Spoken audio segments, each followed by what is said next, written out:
আসসালামু আলাইকুম। সংবাদে আপনাদের সবাইকে স্বাগত জানাচ্ছি। আমি ফিরোজ তোহা। শুরুতেই সংবাদ শিরোনাম জানিয়ে দেব এই মুহূর্তে হাতে পাওয়া সর্বশেষ গুরুত্বপূর্ণ আপডেট বাংলা সংবাদ। শুরুতেই থাকছে শেখ হাসিনার পদত্যাগ নিয়ে ধোঁয়াশা কেন। তীব্র গণ আন্দোলনের মুখে গত ৫ই আগস্ট শেখ হাসিনা দেশ ছেড়ে ভারতে পালিয়ে যাবার আগে প্রধানমন্ত্রীর পদ থেকে পদত্যাগ করেছিলেন কিনা তা নিয়ে নতুন করে আবার আলোচনা শুরু হয়েছে। সম্প্রতি সামাজিক যোগাযোগ মাধ্যমে শেখ হাসিনার একটি ফোন রেকর্ড ফাঁসের কথিত পদত্যাগপত্র ঘিরেই নতুন বিতর্ক শুরু হয়েছে। যদিও আওয়ামী লীগের পক্ষ থেকে তাদের ভেরিফাইড ফেসবুক পেজে সেই পদত্যাগপত্রটি ভুয়া বলে দাবি করা হয়েছে। এর আগের দিন দলীয় এক কর্মীর সাথে কথোপকথনের একটি অডিও কল রেকর্ডে শেখ হাসিনাকে বলতে শোনা যায়, দেশ ছাড়ার আগে তিনি পদ থেকে পদত্যাগ করে আসেননি। এদিকে ইতিমধ্যেই তার একটি পদত্যাগপত্র সামাজিক যোগাযোগ মাধ্যমে ভাইরাল হয়েছে। তিনি ভারতে পালিয়ে যাবার পর সেনাপ্রধান ওয়াকারুজ্জামান বলেছিলেন শেখ হাসিনা পদত্যাগ করে দেশ ছেড়ে চলে গেছেন। আবার রাষ্ট্রপতি বলেছিলেন শেখ হাসিনা আমার কাছে পদত্যাগপত্র জমা দিয়ে দেশ ছেড়েছেন। আবার শেখ হাসিনা এখন বলছেন তিনি পদত্যাগ করেননি। আর এ বিষয়ে একটি ধোঁয়াশা সৃষ্টি হয়েছে। এবারে জানাবো আসাদুজ্জামান মিয়ার ব্রিফকেসে ১০ কোটি টাকার এফডিআরের নথি। বাড়ি, গাড়ি, প্লট, ফ্ল্যাট কিনেই ঢাকা মেট্রোপলিটন পুলিশের সাবেক কমিশনার আসাদুজ্জামান মিয়ার গত ১২ সেপ্টেম্বর রাত ১১টার দিকে মহাখালীর ফ্লাইওভারের উপর কালো রঙের ব্লুকার ব্র্যান্ডের প্রাইভেট কার থেকে তাকে আটক করে র্যাব। ওই গাড়িতে থাকা একটি ব্রিফকেসের সন্ধান মেলে। ব্রিফকেসটি জব্দ করে ঢাকা মহানগর পুলিশের কার্যালয়ে নেওয়া হয়। শীর্ষ কর্মকর্তাদের উপস্থিতিতে ব্রিফকেসটি খোলা হয়। ব্রিফকেসে বিভিন্ন ব্যাংকের চেকবই, হিসাব বিবরণী, এফডিআর নথি পায় ডিবি। এক এফডিআরের নথি দেখে ডিবির কর্মকর্তারা চমকে গেছেন। বিভিন্ন ব্যাংকে অন্তত ১০ কোটি টাকার এফডিআরের নথি পাওয়া গেছে তার। এছাড়াও বিভিন্ন সম্পদের দলিল পাওয়া গেছে। এ বিষয়ে থাকছে বিস্তারিত, সঙ্গে থাকুন। জানাবো ৬ হত্যা মামলায় গ্রেপ্তার দেখানো হলো। আদালতে যা বলেন সাবেক বিচারপতি মানিক। পৃথক ৬ হত্যা মামলায় সাবেক বিচারপতি AHM শামসুজ্জামান চৌধুরী মানিককে গ্রেপ্তার দেখানো হয়েছে। বুধবার শুনানি শেষে ঢাকার মেট্রোপলিটন ম্যাজিস্ট্রেট মোহাম্মদ জাকি আল ফারাবি আদালতে এসব মামলায় গ্রেপ্তার দেখানোর আবেদন মঞ্জুর করেছেন। জানিয়ে দেব আজকে ওবায়দুল কাদের কাকু কোথায়, তিনি নাকি পালাবেন না। বিএনপির যুগ্ম মহাসচিব হাবিবুন্নবী খান সোহেল শেখ হাসিনার সমালোচনা করে বলেছেন, যে দলের নেত্রী কর্মীদের রেখে পালিয়ে যায় সে দল করবেন না। লজ্জা লজ্জা, আপনি লুকিয়ে থেকে বলছেন সীমান্তের উপরে আছি, চট করে ঢুকে যাব। আরে আসেন, ভেতরে আসুন। গত ১৫ বছরে আমরা বিএনপি নেতা কর্মীরা পুরনো জুতো স্যান্ডেল একটাও ফেলে দেয়নি। এসব কিছুই জমা রেখেছি শেখ হাসিনাকে উপহার দেবার জন্যে। আজকে ওবায়দুল কাদের কাকু কোথায়, তিনি নাকি পালাবেন না, কিন্তু তাকে তো কোথাও টোকাইয়া পায় না। ঠিক এভাবেই বলেছেন বিএনপির যুগ্ম মহাসচিব হাবিবুন্নবী খান সোহেল। এবারে থাকছে রিজার্ভ $২৪ বিলিয়ন ছাড়িয়েছে। দেশের বৈদেশিক মুদ্রা রিজার্ভ $২৪ বিলিয়ন ছাড়িয়েছে বলে জানিয়েছে বাংলাদেশ ব্যাংক। মঙ্গলবার বাংলাদেশ ব্যাংকের মুখপাত্র হুসনে আরা শিখা এক ভিডিও বার্তায় কথা জানান। তিনি বলেন, সর্বশেষ তথ্য অনুযায়ী বৈদেশিক মুদ্রা রিজার্ভের পরিমাণ $২৪.৩ বিলিয়ন। এটি IF এর BPM-৬ ক্যালকুলেশন স্ট্যান্ডার্ড অনুযায়ী প্রায় $২০ বিলিয়ন। এবং সর্বশেষ জানাবো আন্তর্জাতিক সংবাদ। লেবাননে পেজার বিস্ফোরণে নিহত ৯, আহত ২৫০০-এরও বেশি। লেবানন জুড়ে পেজার বিস্ফোরণে এক শিশুসহ ৯ জন নিহত হয়েছেন। আহত হয়েছেন কমপক্ষে ২৭৫০ জন। আহতদের মধ্যে লেবাননে নিযুক্ত ইরানের রাষ্ট্রদূত রয়েছেন। মঙ্গলবার লেবাননের রাজধানী বৈরুতে এবং আরও বেশ কয়েকটি শহরে একযোগে এসব বিস্ফোরণ ঘটে। আহতদের অনেকে হিজবুল্লাহ যোদ্ধা। এই ঘটনার জন্য ইসরায়েলকে দায়ী করেছে লেবানিজ সশস্ত্র গোষ্ঠী। এতক্ষণ শিরোনাম শুনছিলেন, এবার বিস্তারিত। প্রিয় দর্শক, আপনি যদি এই চ্যানেলে নতুন হয়ে থাকেন, ভিডিওটি দেখতে দেখতে চ্যানেলটি সাবস্ক্রাইব করে আমাদের সঙ্গেই থাকুন। আর এই ভিডিও সম্পর্কে আপনি আপনার মূল্যবান মতামতটি কমেন্ট বক্সে জানিয়ে দিন। আর হ্যাঁ প্রিয় দর্শক, জানিয়ে দিন ভিডিওটি কোথা থেকে দেখছেন। শেখ হাসিনার পদত্যাগ নিয়ে ধোঁয়াশা কেন। তীব্র গণ আন্দোলনের মুখে গত ৫ই আগস্ট শেখ হাসিনা দেশ ছেড়ে ভারতে পালিয়ে যাবার আগে প্রধানমন্ত্রীর পদ থেকে পদত্যাগ করেছিলেন কিনা তা নিয়ে আবার নতুন করে আলোচনা শুরু হয়েছে। সম্প্রতি সামাজিক যোগাযোগ মাধ্যমে শেখ হাসিনার একটি ফোন রেকর্ড ফাঁসের ও কথিত পদত্যাগপত্রের ইস্যুতেই নতুন বিতর্ক শুরু হয়েছে।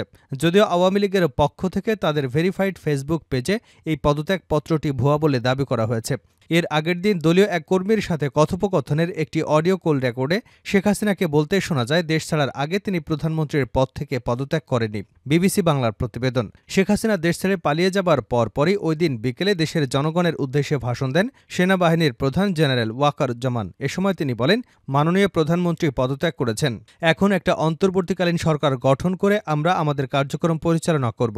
তবে সেনাপ্রধানের বক্তব্যের আগে ওই দিন দুপুরের পরই প্রধানমন্ত্রীর সরকারি বাসভবন, গণভবন ও তেজগাঁওয়ের প্রধানমন্ত্রীর কার্যালয় থেকে নিরাপত্তা তুলে নেওয়া হয়। তখন অনেক মানুষকে গণভবনে, প্রধানমন্ত্রীর কার্যালয় ও সংসদ ভবনে ঢুকে উল্লাস করতে দেখা গেছিল।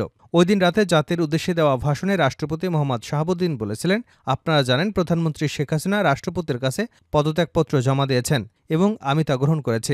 পরদিন ৬ আগস্ট রাষ্ট্রপতির কার্যালয় থেকে পাঠানো এক বিজ্ঞপ্তিতে দ্বাদশ জাতীয় সংসদ বিলুপ্ত করার কথা জানানো হয়। ওই দিন পর গত ৮ই আগস্ট শপথ নেয় অধ্যাপক মোহাম্মদ ইউনূসের নেতৃত্বাধীন নতুন অন্তর্বর্তীকালীন সরকার।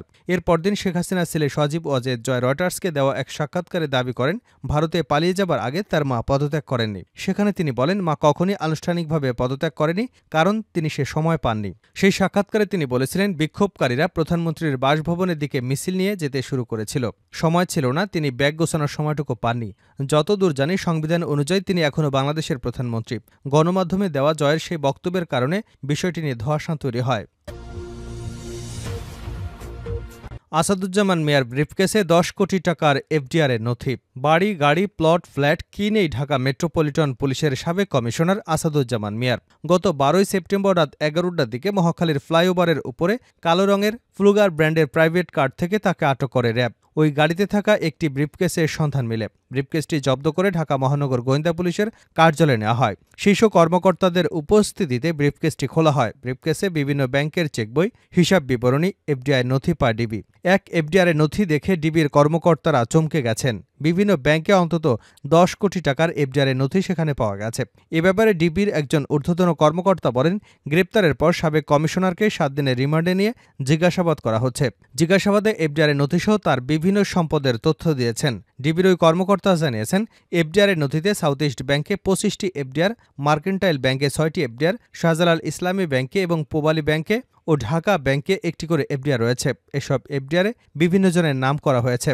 যাদের নামে এফডিআর করা হয়েছে তাদের কেউই সাবেক কমিশনারের আত্মীয়স্বজন নয়। সাউথ ইস্ট ব্যাংকে সুরমা এন্টারপ্রাইজ নামে 5টি এফডিআর করা হয়েছে। এছাড়া মেহেদী হাসান, রাসেল, আকাশ, আনোয়ার হক, দেলোয়ারা তাহেরা হ্যাপি, শারমিন জাহান, রাশিদুল হক সহ 10 জনের নামে এফডিআর করা হয়েছে। এক একটি এফডিআরের অর্থের পরিমাণ গড়ে 10 লাখ টাকা থেকে 25 লাখ টাকা পর্যন্ত। এছাড়া মার্কেন্টাইল ব্যাংক রামপুরা শাখায় এস.এম. নিয়াজউদ্দিনের নামে 6টি এফডিআর করা হয়েছে। ডিএমপির সাবেক কমিশনার আসাদুজ্জামান মিয়ার 7 দিনের রিমান্ডে জিজ্ঞাসাবাদে গতকাল ছিল 5ম দিন। জিজ্ঞাসাবাদে সাবেক এই কমিশনার তার ব্যক্তি জীবনে অন্তত কয়েকশো কোটি টাকার সম্পদ থাকার তথ্য দিয়েছেন। জিজ্ঞাসাবাদে আসাদুজ্জামান মিয়ার পরিবারের সদস্যদের মালিকানার 2টি কোম্পানি তথ্য পেয়েছে ডিবি। এর মধ্যে একটি হল মৌমিতা ট্রান্সপোর্ট লিমিটেড। এর চেয়ারম্যান আসাদুজ্জামানের স্ত্রী আফরোজা জামান। আসাদুজ্জামান ডিপি কমিশনার থাকাকালীন রাজধানী রুট পারমিট কমিটির প্রধান ছিলেন। ওই সময় মৌমিতা পরিবহনকে রুট পারমিট দেওয়া হয়। মৌমিতা ট্রান্সপোর্ট লিমিটেডের ভাইস চেয়ারম্যান হারিসুর রহমান সোহান হলেন আসাদুজ্জামানের শ্যালক। 6 হত্যা মামলায় গ্রেপ্তার দেখানো হলো, আদালতে যা বললেন বিচারপতি মানিক। পৃথক 6 হত্যা মামলায় সাবেক বিচারপতি এএসএম শামসুদ্দিন চৌধুরী মানিককে গ্রেপ্তার দেখানো হয়েছে। বুধবার শুনানি শেষে ঢাকার মেট্রোপলিটন ম্যাজিস্ট্রেট মোহাম্মদ জাকি আল ফারাবি আদালত এসব মামলায় গ্রেপ্তার দেখানোর আবেদন মঞ্জুর করেন। বুধবার 18 সেপ্টেম্বর শুনানি শেষে ঢাকার মেট্রোপলিটন ম্যাজিস্ট্রেট মোহাম্মদ জাকি আল ফারাবি এই 6 হত্যা মামলায় তাকে গ্রেপ্তার দেখানোর আবেদন মঞ্জুর করেছেন। এ সময় নিজেকে নির্দোষ দাবি করেন সাবেক বিচারপতি এএসএম শামসুজ্জামান চৌধুরী মানিক। আদালতে শুনানি চলাকালে তিনি বলেন, আমি নিরপরাধ, এসব মামলা মিথ্যা ও বানোয়াট। এদিন সকাল 8টার পরে তাকে আদালতে হাজির করা হয়। এরপর তার উপস্থিতিতে গ্রেপ্তার দেখানোর শুনানি হয়। শুনানি শেষে আদালত এসব মামলায় তাকে গ্রেপ্তার দেখানোর আবেদন মঞ্জুর করেন। এর আগে গত 23 আগস্ট সিলেটের কানাইঘাট উপজেলায় সীমান্তবর্তী এলাকা থেকে শামসুজ্জামান চৌধুরী মানিককে আটক করে বিজিবি। পরদিন সকালে তাকে কানাইঘাট থানা পুলিশ 54 ধারায় মানিককে গ্রেপ্তার দেখিয়ে আদালতে হাজির করে। সিলেটের জ্যেষ্ঠ জুডিশিয়াল ম্যাজিস্ট্রেট 1-এর বিচারক আলমগীর হুসাইন তাকে কারাগারে পাঠানোর আদেশ দেন। গত 17 সেপ্টেম্বর আদালত তার জামিন মঞ্জুর করেন। তবে তার বিরুদ্ধে একাধিক মামলা থাকায় কারামুক্ত হতে পারেননি। পরে সিলেট থেকে তাকে ঢাকায় নিয়ে আসা হয়। আজকে কাকু কোথায়, তিনি নাকি পালাবেন না। বিএনপির যুগ্ম মহাসচিব হাবিবুন নবী খান সোহেল শেখ হাসিনার সমালোচনা করে বলেন, যে দলের নেতৃকর্মীদের রেখে পালিয়ে যায় সে দল করবেন না। লজ্জা লজ্জা, আপনি কি লুকিয়ে থেকে বলছেন সীমান্তের ওপরে আছি, চট করে ঢুকে যাব? আরে আসেন, ভিতরে আসুন। গত 15 বছরে আমরা বিএনপি নেতা কর্মীরা পুরনো জুতা স্যান্ডেল একটাও ফেলে দেইনি। এসব কিছু জমা রেখেছি শেখ হাসিনাকে উপহার দেবার জন্য। আজকে কাকু ওবায়দুল কাদের কোথায়? তিনি নাকি পালাবেন না, কিন্তু তাকে তো কোথাও টোকাইয়া পাই না। মঙ্গলবার আন্তর্জাতিক গণতন্ত্র দিবস উপলক্ষে নয়াপল্টনে বিএনপির কেন্দ্রীয় কার্যালয়ের সমাবেশে বিএনপির যুগ্ম মহাসচিব এসব কথা বলেন। হাবিবুন নবী খান সোহেল বলেন, ভারতের এক মন্ত্রী বলেছেন তাদের সেনাবাহিনীকে প্রস্তুত রাখার জন্য। আমরা বলতে চাই, বাংলাদেশে 17 কোটি সৈন্য রয়েছে। এদেশের শিশু থেকে সবাই সৈন্য। বিএনপির এই যুগ্ম মহাসচিব বলেন, আমরা শেখ হাসিনাকে বহুবার বলেছি কেয়ারটেকার সরকার দিন। আমাদের দলের ভারপ্রাপ্ত চেয়ারম্যান তারেক রহমান বহুবার বলেছেন, কিন্তু তিনি আমাদের কথা শোনেননি। তিনি দাদাদের কথা শুনেছেন। আমাদের কথা শুনলে এভাবে পালিয়ে যেতে হতো না। হাসিনার উদ্দেশ্যে সোহেল বলেন, দলের সব নেতাকর্মীদের ফেলে পালালেন যেন চাচা আপন প্রাণ বাঁচা। আওয়ামী লীগের নেতাকর্মীদের বলি, যে দলের নেতা সবাইকে ছেড়ে পালিয়ে যায় তার দল করিয়েন না। যারা তাকে আশ্রয় দিয়েছে তাদের বলি, যে হাসিনা খুনি, তিনি অসংখ্য শিশুসহ মানুষ খুন করেছেন, শাপলা চত্বরে গণহত্যা চালিয়েছেন, পিলখানায় 57 জন চৌকস সামরিক অফিসারকেও হত্যা করেছেন। এই সিরিয়াল কিলার শেখ হাসিনাকে যারা আশ্রয় দিয়েছেন, বিভিন্ন ঘটনা ঘটাচ্ছেন। কান পেতে শোনেন, ঢাকা শান্তিতে না থাকলে দিল্লি শান্তিতে থাকতে পারবে না। বাংলাদেশের 17 কোটি মানুষ এক একজন সৈনিক, অতএব হুমকি দিয়ে কাজ হবে না।